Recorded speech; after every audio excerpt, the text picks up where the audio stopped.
Dr. Zakir, could you possibly tell us what is the importance of fasting 10 days in Dhul HIJJAH?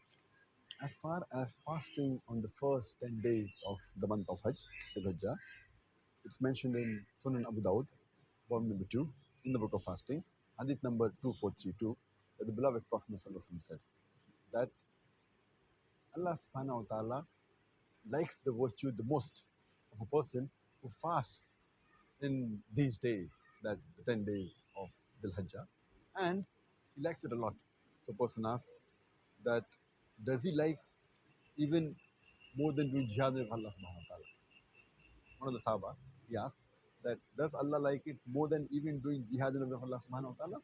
So the Prophet replied, yes, even more than that.